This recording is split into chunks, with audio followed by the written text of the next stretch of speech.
Primeira Epístola de Paulo a Timóteo, capítulo de número 2. Nós iremos fazer a leitura do verso 1 até o verso de número 8, dando continuidade à exposição desta carta e dando sequência à exposição que foi feita na semana passada, até o versículo de número 4. Nós hoje daremos continuidade a partir do verso 5 até o versículo de número 8, que na verdade ele inicia uma sequência até o final, até o verso de número 15, porém ele também é uma conclusão daquilo que nos é dito do verso 1 ao verso 7. Por este motivo nós iremos fazer a exposição do versículo 4 até o versículo de número 8. Para que possamos lembrar daquilo que foi visto anteriormente, faremos a leitura sequencial a partir do verso 1. Portanto, leiamos e acompanhemos também a leitura deste texto. Diz assim a palavra do nosso Deus: antes de tudo, pois, exorto a que se use a prática de súplicas, orações, intercessões, ações de graças, em favor de todos os homens, em favor dos reis e de todos os que se acham investidos de autoridade, para que vivamos vida tranquila e mansa, com toda piedade e respeito. Isto é bom e aceitável diante de Deus, nosso Salvador, o qual deseja que todos os homens sejam salvos e cheguem ao pleno conhecimento da verdade. Porquanto há um só Deus e um só mediador entre Deus e os homens, Cristo Jesus, homem, o qual a si mesmo se deu em resgate por todos, testemunho que se deve prestar em tempos oportunos.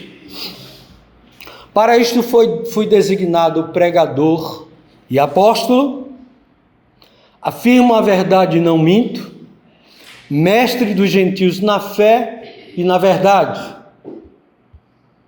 Quero, portanto, que os varões orem em todo lugar, levantando mãos santas, sem ira e sem animosidade. Até aí a leitura da palavra do nosso Deus. Nós iremos orar, suplicando a bênção de Deus, a iluminação do seu Espírito, para que possamos compreender e aplicar a palavra de Deus ao nosso coração. Senhor, diante da tua palavra, mais uma vez, lida, ouvida e compreendida, nós suplicamos a iluminação do teu Espírito, para que possamos explicá-la e aplicar ao nosso coração estas verdades aqui expressas, para que haja compreensão de nossa parte, não meramente do nosso intelecto, mas que a tua palavra seja aprendida, seja aplicada, seja registrada em nossa mente e em nosso coração, para que a obedeçamos e para que vivamos de conformidade com aquilo que temos aprendido e haveremos de aprender, Senhor. Por isso, tem misericórdia e que teu Espírito haja no nosso meio. Para a compreensão dela, nós oramos no nome do Senhor Jesus Cristo. Amém. Irmãos, semana passada, conforme já dissemos, nós pudemos aprender a respeito daquilo que o apóstolo Paulo instrui a Timóteo nos 4 primeiros versos deste capítulo de número 2.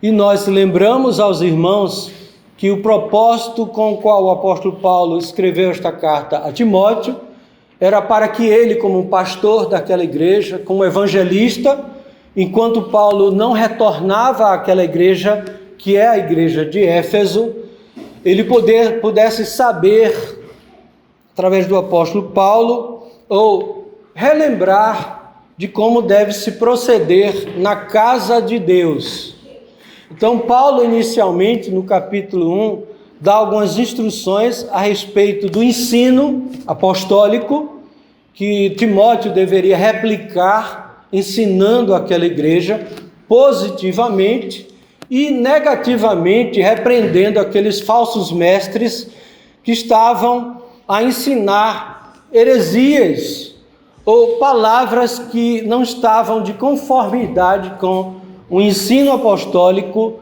e com a retidão da lei de Deus ensinada pelos profetas desde o Antigo Testamento. Foram estas as instruções do apóstolo Paulo. E no final do capítulo 1, ele de forma severa fala a respeito da expulsão, da excomunhão de dois daqueles que provavelmente eram mestres em Éfeso e que não estavam ensinando a doutrina apostólica. Pelo contrário, eles negavam, inclusive, a ressurreição real do Senhor Jesus Cristo, dizendo que, na verdade, ele já tinha vindo e, portanto, Paulo repreende severamente aquelas pessoas e expõe isso publicamente diante da igreja, pois esta carta não somente havia sido escrita para a leitura particular e instrução de Timóteo, mas para toda a igreja de Éfeso. No capítulo 2, o apóstolo Paulo então passa a dar outras instruções para que Timóteo pudesse saber se conduzir na igreja de Éfeso, e ele primeiramente fala e dá instruções a respeito do procedimento no culto público, na assembleia pública. Portanto, o contexto do capítulo 2 é um contexto de adoração, de assembleia pública, onde o povo se reunia para adorar a Deus. E ele fala a respeito de alguns elementos do culto. Dentre estes elementos, o primeiro nominado pelo apóstolo Paulo se refere à oração pública. E nós vimos, a partir do versículo 1, que o apóstolo Paulo, ele exorta para que antes de tudo, ou seja, para que em primeiro lugar Timóteo colocasse em ordem ou desse instruções à igreja a respeito das orações que deveriam ser feitas em favor de todos os homens. Ele nos diz, antes de tudo, pois exorto a que se use a prática de súplicas, orações, intercessões, ações de graças em favor de todos os homens. E nós aprendemos que o apóstolo Paulo quer nos instruir, nos ensinar, quando ele nos diz estas palavras, que as nossas orações públicas não devem ser somente por nós mesmos, crentes em Jesus Cristo, eleitos antes da fundação do mundo, mas nós também devemos orar por todas as pessoas, por toda a gente, inclusive os descrentes. E qualquer tipo de oração, por exemplo, por cura, por trabalho, por bênçãos de uma forma geral, podem e devem ser oradas em favor de todos os homens. E nós vimos que todos os homens aqui têm um sentido geral, todas as pessoas indistintamente, homens, mulheres, crianças, crentes, descrentes, enfim, todos, inclusive inimigos nossos. No versículo de número 2, ele deixa isso mais claro quando ele se refere às autoridades constituídas. Então, nós vimos que Paulo instrui a igreja a que se ore, inclusive, por aqueles que Deus colocou como autoridade civil e que muitas vezes, e era o caso aqui de Nero, eram opositores da igreja, perseguidores da igreja. E a instrução de Paulo é que se ore também a favor das autoridades constituídas, em favor dos reis e de todos os que se encontram investidos de autoridade. E nós vimos, segundo Romanos capítulo 13, que as autoridades são constituídas pelo próprio Deus. É um instrumento na mão de Deus para o bem da humanidade de uma forma geral, inclusive dos crentes, colocando lei e ordem diante das nações. Paulo, então, nos diz e nos instrui, nós já vimos isso, que nós devemos orar inclusivamente por aqueles que se acham investidos de autoridade. Ele fala do propósito para que vivamos uma vida mansa e tranquila, com toda a piedade e respeito. A oração, portanto, pelos ímpios, pelos que não são do nosso meio, acaba gerando um benefício para nós próprios. E o propósito do apóstolo Paulo com isso, nós vamos ver logo mais adiante, é para que estes também, diante da oportunidade de ouvir o Evangelho e ouvir o testemunho dos próprios crentes, possam conhecer ao Senhor Jesus Cristo, como muitos de nós conhecemos quando ouvimos o testemunho do Evangelho. Ele diz que a razão principal, no verso 3, é que isto é bom e aceitável diante de Deus, nosso Salvador, e ele conclui, o qual deseja, é da vontade de Deus, que todos os homens sejam salvos e cheguem ao pleno conhecimento da verdade. Seguindo a sequência e o contexto daquilo que fizemos referência no verso 1 até o verso 3, obviamente, todos os homens aqui se refere a um termo genérico, ou seja, todos os de todas as tribos, raças, línguas e nações, conforme Apocalipse 5:9. É um sentido geral. Ele não está a nos instruir, a nos ensinar, e nós vamos reforçar esta ideia de que a vontade de Deus, o desejo de Deus, é que a população inteira, que hoje, segundo as estatísticas, chega a 8 bilhões de habitantes, seja salva. Porque Deus seria um Deus frustrado. Ele quer que todos os homens, no sentido absoluto, sejam salvos, e, na verdade, nós sabemos que nem todos os homens serão salvos. Então, seria um Deus frustrado, um Deus que não conseguiria impor o seu desejo, a sua vontade. Então, à luz do contexto, embora entre os reformados também haja uma outra explicação para essa passagem, o que faz mais coerência com todo o contexto deste capítulo é que, seguindo aquilo que ele já nos falou a respeito de orar por todos os homens, também o desejo de Deus é que todos os homens, no sentido geral, ou seja, não há mais uma preferência por uma nação, como na antiga dispensação, Israel, mas também os gentios sejam salvos. Então, dentre Israel e dentre os gentios, dentre os pagãos, Deus tem os seus eleitos. Nós não sabemos quem são, portanto, é do nosso dever orar por todos,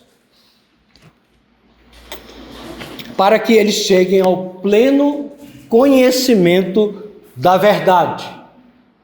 Nós sabemos, nós não temos escrito na testa de ninguém, eu sou um eleito.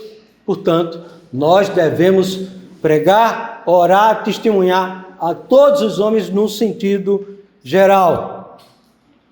Creio que isto ficou claro. Seguindo a sequência, o apóstolo Paulo vai na mesma batida, pois não há uma interrupção no verso 4.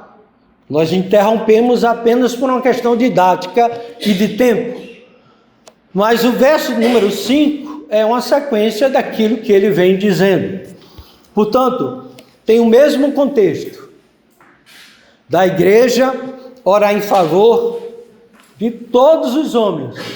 E ele agora vai explicar mais uma vez uma outra razão, um outro motivo pelo qual nós devemos orar por todos os homens.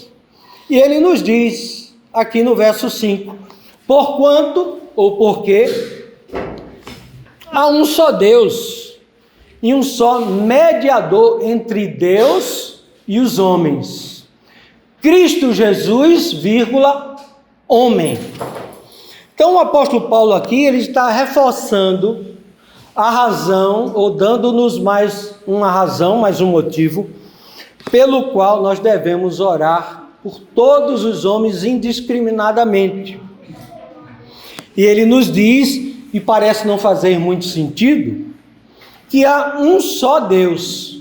Esta é a razão, porque só existe um Deus. Ou seja, todos os homens, indiscriminadamente, crentes ou descrentes, estão debaixo da autoridade de um único Deus. Não há, como entre os pagãos, muitos deuses. Só existe um Deus vivo e verdadeiro. Não há outro.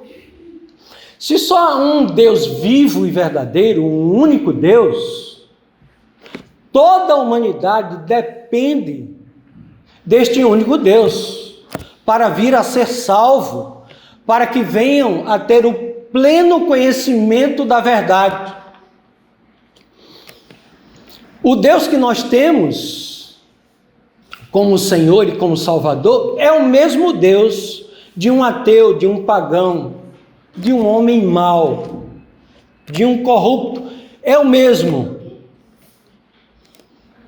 Ele pode não ser um filho de Deus, mas ele está debaixo da autoridade deste Deus único e verdadeiro. Portanto, nós devemos orar também por eles, ao nosso Deus, pois o nosso Deus é o mesmo Deus e Senhor dele. E é o nosso Deus que pode trazê-lo à verdade, pela palavra e pelo Espírito. É por isso que Paulo diz que há um só Deus, não há outro.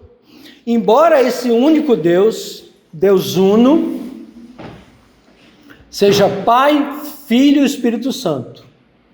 Então, é um Deus uno, mas três pessoas distintas. E nisso não há confusão. Entre nós, seres humanos, embora haja distinções, homem, mulher, menino, menina, velho, criança, e posições sociais diversas, todos estes, indiscriminadamente, judeus e gentios, nessa diversidade, nós somos uma única raça humana. Deus nos fez a todos igualmente, sem distinção. O apóstolo Paulo, em Romanos capítulo de número 3, os irmãos podem acompanhar, verso 29 e 30 de Romanos 3, nos diz o seguinte: é porventura Deus somente dos judeus? Não é também dos gentios? Sim, também dos gentios, visto que Deus é um só, o qual justificará por fé o incircunciso e mediante a fé, ou seja, da mesma forma, o incircunciso. Então observe que o apóstolo Paulo nos fala que toda a humanidade, todos os homens, estão debaixo do único Deus, gentios e judeus, não há distinção. Em Atos dos Apóstolos, capítulo 17, versículo de número 26, esta ideia, este conceito, esta verdade também é reforçada. Atos 17, 26 nos diz o seguinte: de um só fez toda a raça humana para habitar sobre toda a face da terra, havendo fixado os tempos previamente estabelecidos e os limites da sua habitação. De um só fez toda a raça humana. Portanto, judeus, gentios, crentes e descrentes, homens e mulheres, todos têm uma única origem. E esta origem está num só Deus, o Deus do nosso Senhor Jesus Cristo. Uma coisa importante também a depreendermos deste ensino é de que muitas vezes nós nos iludimos em virtude de pessoas boas e bons cidadãos, muitos deles parentes nossos, e de fato boas pessoas que às vezes dão melhores exemplos do que muitos crentes, muitos de nós, inclusive eu. Temos uma dificuldade de perceber esta distinção que na verdade há nesta unidade que é real. E pelo fato de determinadas pessoas se referirem ou mencionarem o nome Deus, isso por muitas vezes confunde a nossa cabeça. Nós sabemos que eles não são crentes no Senhor Jesus Cristo, às vezes são devotos de santos ou de outras entidades, ou às vezes ele se refere ao universo, contribuindo ou confabulando, e às vezes usa outro termo que agora não me recordo, em favor deles. Mas todos estes utilizam o termo Deus. E isso por muitas vezes a gente se confunde, né? E questiona às vezes por que estes não são salvos. Será que Deus vai negá-los? Mas o termo Deus é um termo muito geral na nossa sociedade. Mas o Deus único e verdadeiro é o Deus Pai do Senhor Jesus Cristo. Não é Alá. Não é o Deus que se utiliza de santos para mediar a nossa relação com Ele. É o Deus Pai do Senhor Jesus Cristo. É a este Deus que nós nos referimos. É ao Deus que, pelo Espírito Santo, criou os céus e a terra e tudo que neles há, conforme cantamos e lemos no Salmo de número 24. É a este Deus que nós nos referimos. Não é a um outro Deus. É o Deus único e verdadeiro, Senhor dos senhores e Rei dos reis. Por esse motivo, o apóstolo Paulo, neste verso 5, nos diz, mais uma vez, que há um só Deus, mas não somente isto. Um só mediador. A mediação feita entre Deus e os homens não é a mediação de um santo, de uma santa, de um objeto ou do próprio universo. É a mediação de alguém, de uma pessoa capacitada por Deus a ser de fato o mediador. Porque quem há de interceder por nós, como diz Jó, por exemplo? Quem há que pode colocar nesta mediação entre meras criaturas e o Deus Todo-Poderoso? Não pode ser um homem qualquer. Deve ser alguém que de fato é representante de Deus, ou seja, que seja Deus, que seja verdadeiramente Deus, Deus verdadeiro, como diz o apóstolo João na sua primeira carta no capítulo 5, Deus verdadeiro, Jesus Cristo, para que possa ser de fato o representante de Deus, o mediador do próprio Deus. Mas é necessário que este alguém seja homem, para que ele possa assumir as nossas dores, receber a culpa, o pecado que nos traz a paz esteja de fato sobre ele. Não pode ser um anjo, tem que ser um homem, verdadeiramente homem, Deus homem, o Emanuel, Deus conosco. Por esta razão, o apóstolo Paulo nos diz, porquanto há um só Deus e um só mediador entre Deus e os homens, Jesus Cristo, ou Cristo Jesus, vírgula, homem. Por isso, da necessidade de sua encarnação. Por isso, da necessidade do próprio Deus vir em carne. E por isso que mais explicitamente o apóstolo João, na sua primeira, segunda e terceira cartas, vai condenar aqueles que negam que Jesus veio em carne. Essa doutrina é fundamental. Ele se fez homem para que pudesse mediar a nossa relação com Deus. Porquanto há um só Deus e um só mediador entre Deus e os homens, Cristo Jesus, homem. É o que nos diz o apóstolo Paulo. Fazendo uma descrição de Cristo Jesus, homem, o apóstolo Paulo, no verso 6, fala mais sobre ele, Jesus Cristo, homem.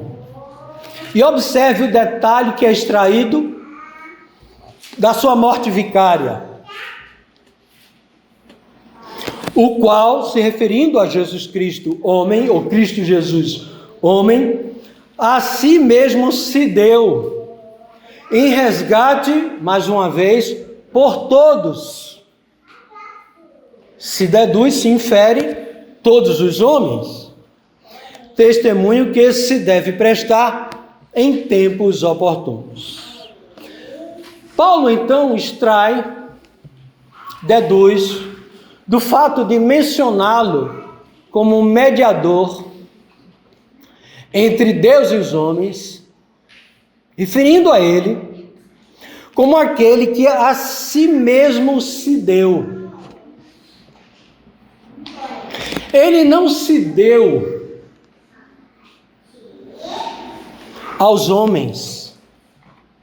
Ele não se ofereceu a Satanás, como infelizmente é o conceito, às vezes, de muitos evangélicos. Mas ele se deu a si mesmo. Ele, enquanto homem, se ofereceu a si mesmo como o representante, como um cabeça federal, o cabeça pactual dos homens. Ele tanto foi o ofertante, como ele foi a oferta oferecida. Ele se deu a si mesmo. Não foi um homem oferecendo um animal para ser sacrificado, mas o próprio Deus se oferecendo em favor dos homens, para resgatá-los. Para resgatar a todos, ou por todos, ou em favor de todos. Por esse motivo, mais uma vez, nós devemos orar em favor de todos os homens, porque não há outro escape, não há uma outra forma de salvação. Por mais religioso que os nossos bons amigos descrentes sejam, ele tem que se curvar perante o Senhor Jesus Cristo, pois ele é o único mediador entre Deus e os homens, Cristo Jesus, homem. Foi ele que se deu a si mesmo, não foi a Virgem Maria. Não foi São Pedro, ou São Cosme, ou São Damião.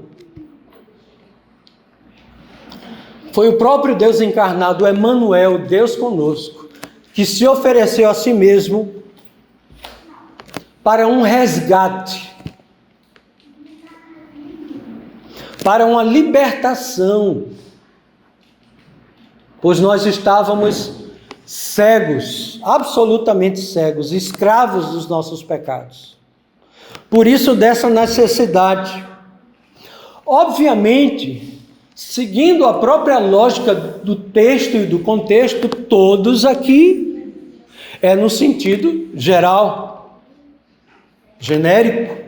Ou seja, ele não se deu a si mesmo em resgate por toda a humanidade, os 8 bilhões de habitantes hoje, e aqueles do passado, desde o início da criação, que se somando dá um valor absurdo, não fazemos ideia. E conforme já nos referimos, muitos destes já estão aguardando serem lançados no fogo eterno, já estão em sofrimento. Como é que Jesus Cristo iria se oferecer em resgate por todos os homens no sentido absoluto, quando estes homens, quando ele veio, muitos deles já estavam condenados, aguardando a ressurreição do corpo para serem julgados publicamente e lançados nas trevas definitivamente. Como é que Jesus poderia ser ofertado a si mesmo em favor de pessoas que já se encontram condenadas no inferno?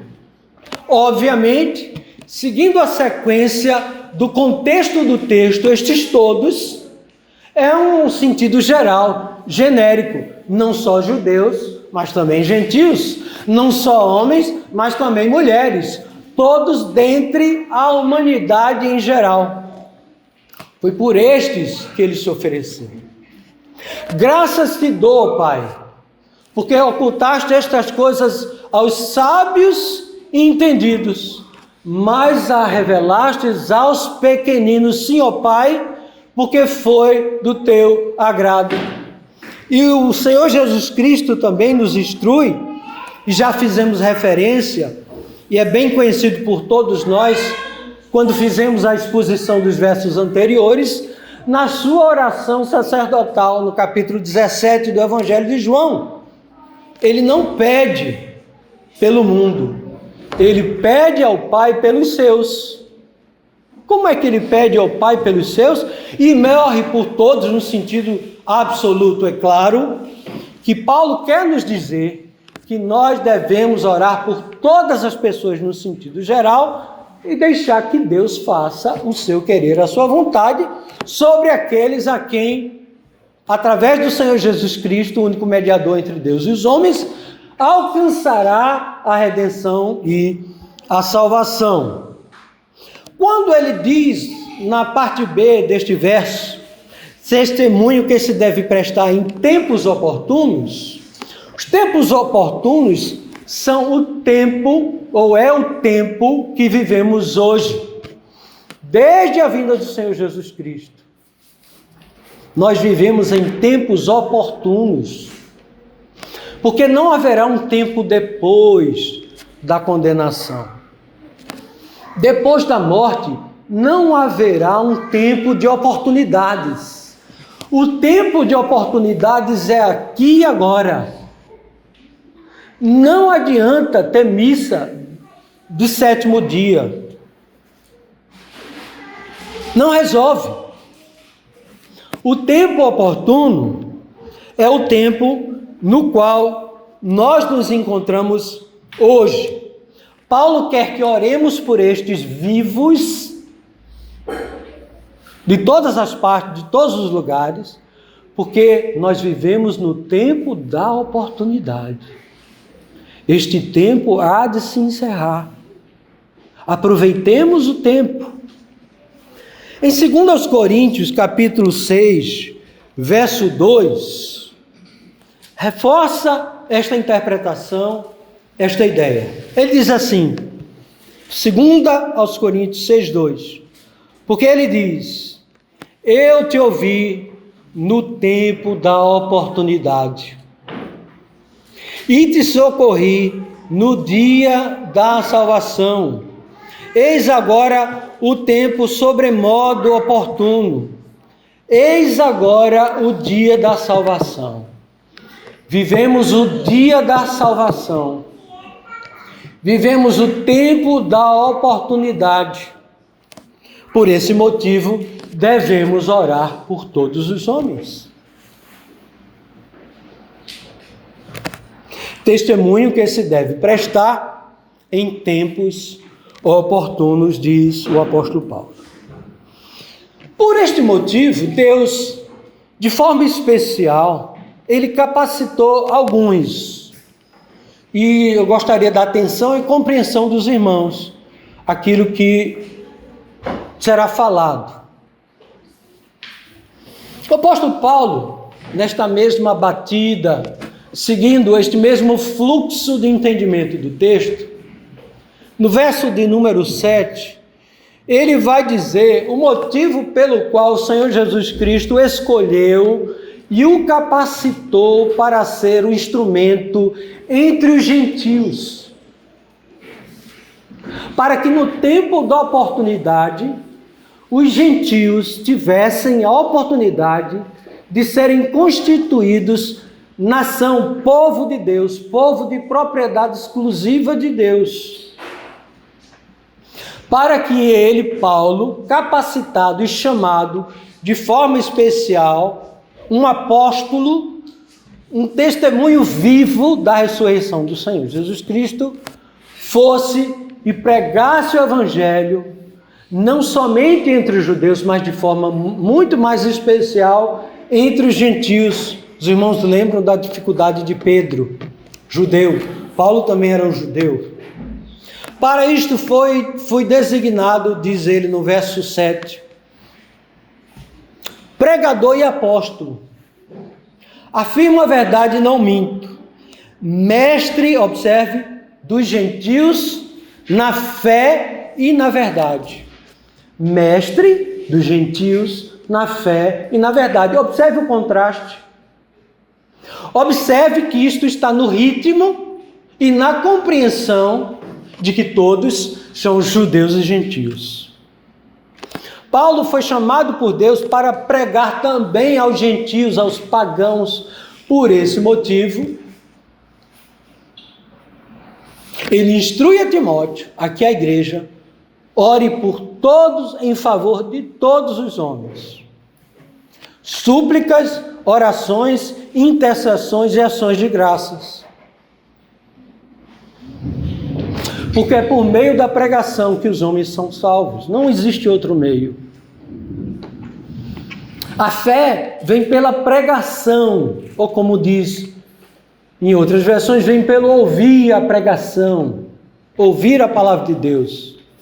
E fé é um instrumento dado por Deus para a salvação dos homens. Porque pela graça sois salvos mediante a fé. Isto não vem de vós, é dom de Deus. Não vem das obras, para que ninguém se glorie. Então, a fé, ela só vem pela pregação, pelo testemunho, por falar, por ouvir as verdades eternas. Não existe outro meio. É um só Deus, um só mediador, um só meio de salvação. Jesus Cristo, através do anúncio do Evangelho, pois a fé, segundo o apóstolo Paulo, em Tito, no seu primeiro capítulo, logo no início, não é de todos, a fé não é de todos.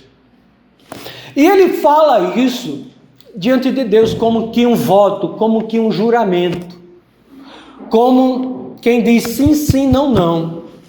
Entre parênteses, afirmo a verdade e não minto. Porque havia muitos opositores do apóstolo Paulo, em especial estes falsos mestres que estavam espalhados na igreja de Éfeso, nas diversas comunidades espalhadas em Éfeso. Eram opositores de Paulo. E Paulo diz, olha, o que eu falo diante de Deus. Afirmo a verdade, não minto. É isto mesmo, não há um outro ensino. Quando ele diz que foi designado pregador, essa palavra ketusso, de querigma, e todas as palavras derivadas, é uma pregação oficial.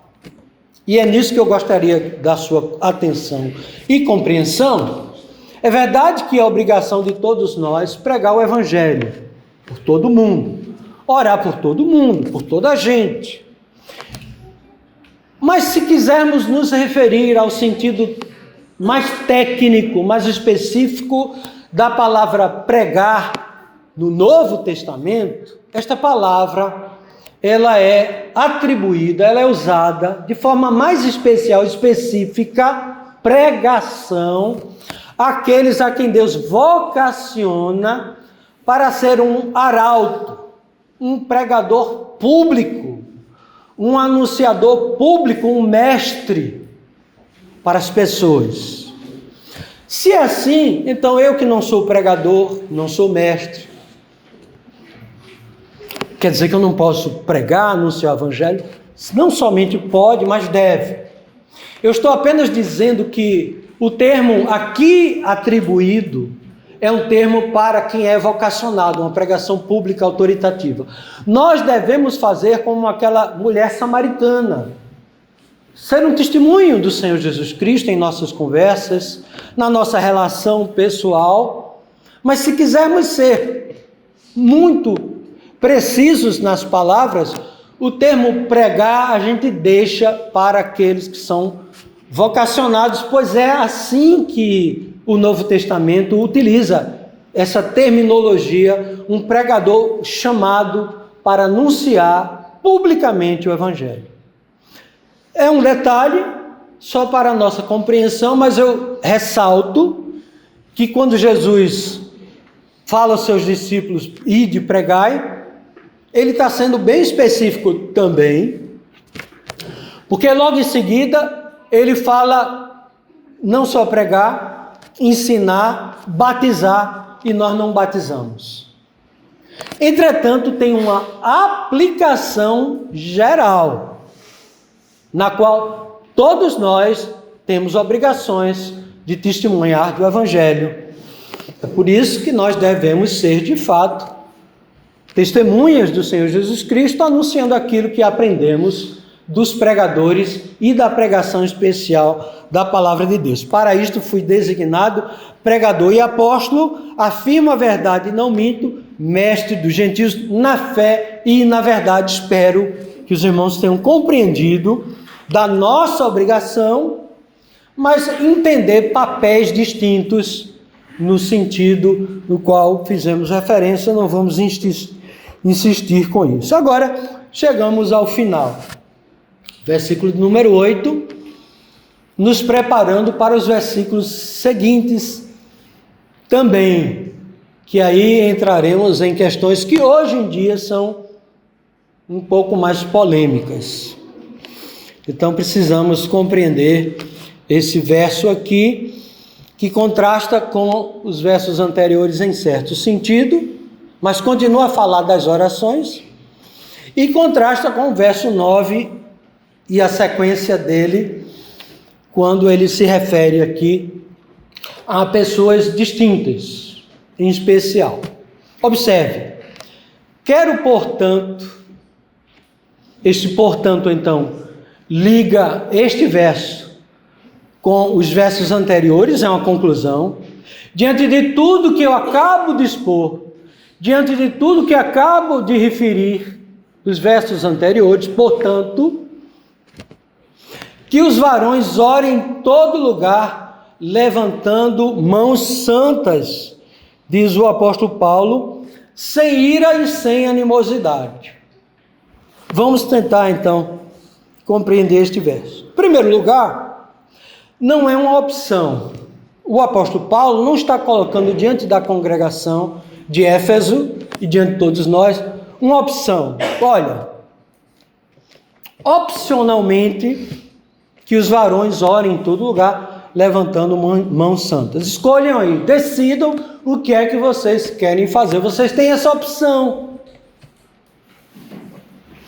Ou então, um desejo humano. Olha, o meu desejo, que a palavra quero pode ser traduzido como um desejo, é o meu desejo, mas pode ser que não seja o seu desejo.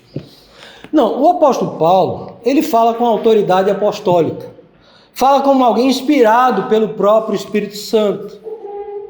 Ele fala a verdade e não mente, mestre dos gentios.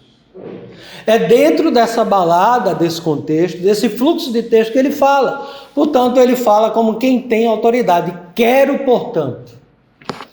O outro detalhe importante é que as palavras referidas do verso 1 até o verso 7, até o presente momento, todos os homens, é uma palavra comum no grego para se referir, a depender do contexto, mas no sentido mais genérico, poderia ser traduzido como pessoas, todas as pessoas, homens e mulheres. Então, é uma palavra antropos, no grego. É como nós falamos, bom dia, irmãos, boa tarde, irmãos. Normalmente, pelo menos até recentemente, não precisávamos dizer irmãos e irmãos, senhores e senhoras. Já se compreendia que era no sentido geral, homens e mulheres. Como a palavra todos os homens, dos versos anteriores, do verso 8, que acabamos de ler. Aqui o termo varões é traduzido, pelo menos na minha versão, varões, porque já é uma outra palavra para homem só que uma palavra específica para macho. Já não é antropos ou antropos, é a palavra aner ou aner. É uma palavra específica para os homens do sexo masculino. Então há um contraste entre todos os homens dos versos anteriores, com quero, portanto, que os varões orem. Ele está se dirigindo mais especificamente aqui nesse texto, especificamente ao papel, ao peso de responsabilidade dos homens no culto público. E claro que os varões aqui, entre nós, na igreja, têm de 3 anos de idade, 7 anos de idade, 14 anos de idade, 17 anos de idade, de mais de 60 anos de idade. Então, obviamente, entre os varões, há aqueles que têm responsabilidades maiores, em especial a liderança da igreja. Então, obviamente, mas o que é que ele quer dizer é que devem ser varões. E varões não são varoas. Varões são, de fato, varões. Ele quer, como apóstolo, que todos os varões orem. Porque no conceito reformado, no conceito presbiteriano, do conceito oficial, pelo menos até o século XIX, final do século XIX, era um conceito padrão, clássico, um entendimento antigo, que alguns abandonaram. E se os irmãos forem ler os nossos símbolos de fé das igrejas presbiterianas e o nosso diretório de culto, que a nossa igreja escocesa, de origem escocesa, ela adota como também um dos símbolos de fé, vocês vão ver que de fato há um peso, uma responsabilidade colocada sobre os homens da igreja. O culto do Novo Testamento, o culto entre judeus e gentios, ele segue o modelo da sinagoga. Nós seguimos o modelo da sinagoga. Os apóstolos não criaram uma nova forma litúrgica daquela da sinagoga, a não ser o fato de que Jesus já veio, já se tornou real e verdadeiro. Na sinagoga não havia sacrifício. A sinagoga era eminentemente um culto, onde era lido o texto bíblico, a lei de Deus, onde ela era explicada, ensinada, e onde haviam e ainda há orações. As orações do culto na sinagoga, e até pelo menos final do século XIX, esta atribuição e este entendimento sempre foi um entendimento de que era algo apropriado para os homens. Os apóstolos seguiram esse mesmo entendimento e a igreja continuou com esta prática até bem pouco tempo. Então, o entendimento clássico, antigo, alinhado com o ensinamento reformado, é que de fato o que o apóstolo Paulo quer nos dizer aqui, que este é um dever e uma obrigação dos varões. Quando ele nos diz em todo lugar, é porque de fato ele vai usar esse termo em outras passagens bíblicas. E lembrem-se, a igreja de Éfeso, assim como a igreja primitiva, era constituída de judeus e gentios. E entre os judeus, a prática habitual, na antiga dispensação, era que havia um lugar especial, o templo. Quando ele diz em todo lugar, ele quer dizer, ele não é uma referência em casa, na casa de banho, na sala, no trabalho. Não é esse o sentido de todo lugar. Todo lugar é todo lugar no qual a assembleia se reúne para adoração do culto público. Não é mais num único lugar lá em Jerusalém, mas é em todo lugar, como é todos os homens, é em todo lugar. Seja aqui, se nós não tivéssemos um local como este, poderia ser embaixo de uma árvore, ou no outro ambiente qualquer no qual nos reuníssemos para a adoração pública, em culto público, em assembleia. Todo lugar, portanto, é esta uma referência feita pelo apóstolo Paulo.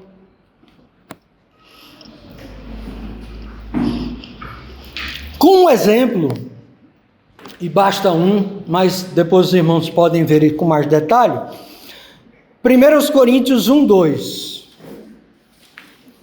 Logo no início, o apóstolo Paulo, se referindo a si como apóstolo, ele diz a quem ele se dirige. E ele diz, a igreja de Deus, 1 Coríntios 1, 2, que está em Corinto, aos santificados em Cristo Jesus, chamados para ser santos, com todos os que em todo lugar invocam o nome do Senhor Jesus Cristo, Senhor deles e nosso. Em outras passagens bíblicas que ele vai utilizar a mesma terminologia, todo lugar, portanto é um local onde a assembleia se reúne em culto público. Todo o contexto é de culto, solene, adoração.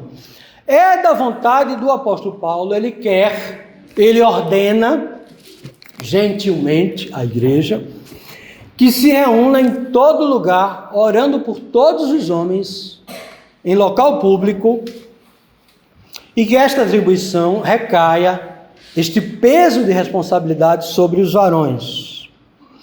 Levantando mãos santas, não é aquilo que a gente tem visto hoje em dia, né? Todo mundo ou algumas pessoas, não é a isso que ele se refere. Era prática entre os judeus, eles não oravam como nós, né? De olhos fechados, normalmente. Não havia uma determinação, se era de joelhos, se era em pé, se era sentado, mas por hábito eles levantavam as mãos para o templo, para os céus, de olhos abertos e oravam a Deus. Então Paulo pega essa prática, ele está se dirigindo à igreja composta de judeus e gentios, e ele diz, não como norma, mas ele diz, olha, ao orar diante de Deus, orem levantando mãos santas, aí sim é o que nos interessa. Sem ira, sem raiva, sem rancor, porque é um gentil ou porque é um pagão. Mas vocês judeus e vocês gentios, não briguem entre si. Orem em todo lugar onde a assembleia se reunir, levantando mãos santas, sem ira e sem animosidade. É a instrução do apóstolo Paulo. Ou seja, dentro de um ambiente manso e tranquilo, é da vontade do apóstolo Paulo que se faça desta maneira. Rapidamente, para encerrar, Salmo 134, 2. Erguei as mãos para o santuário e bendizei ao Senhor. Era a forma habitual dos judeus orarem. Em santidade, lemos hoje, cantamos hoje, Salmo 24. O que é limpo de mãos e puro de coração, limpo de mãos, que não entrega a sua alma à falsidade, nem jura dolosamente. Lembra que o apóstolo Paulo fez um juramento antes. Salmo 26, 6. Lavo as mãos na inocência, e assim andarei, Senhor, ao redor de teu altar. Portanto, ele fala de santidade quando estivermos na presença de Deus em oração. Por último, não pense os irmãos ou as irmãs e não se sintam excluídos, porque a oração pública na igreja é a oração de todos. Não precisam todos orarem individualmente, unânime, quando se refere lá em Atos dos Apóstolos e outras passagens, não significa que cada um está orando, não. É um que ora, os outros oram também, acompanhando a oração. É por esse motivo que no final da oração nós concordamos ou não. Amém. Amém com o quê? Com a fala do irmão que orou. Ou quando nós nos reunimos em casa, eu e minha esposa, e ela ora, e eu digo amém. Ou em outra circunstância qualquer, não um culto solene, no qual as irmãs se reúnem para orar, as nossas irmãs se reúnem para orar durante a semana, e elas dizem amém, assim seja. É uma concordando com o que foi dito por outro. Portanto, quando um ora, todos oram. A oração é unânime. Quando tem 2, 3. É isso que Paulo fala no capítulo de número 14, nós já expusemos esse capítulo, da necessidade de se orar numa palavra, numa língua que o outro entenda, para que ele possa dizer amém e bendizer. Dar ações de graças, diz o apóstolo Paulo. Finalmente, irmãos, aplicando então este texto até o presente momento, é da vontade de Deus que nós oremos por todos os homens indiscriminadamente. E nos apresentemos a Deus com mãos santas, sem ira e sem animosidade. Este é o querer de Deus, esta é a vontade de Deus. Nós precisamos, portanto, colocá-la em prática em nossa vida, como igreja e como indivíduos, fazendo o querer de Deus e não querer o desejo de um simples homem. Então, que Deus tenha misericórdia e que o Espírito Santo de Deus aplique em nosso coração, nos dando iluminação, discernimento, para que possamos dizer, assim seja. Amém.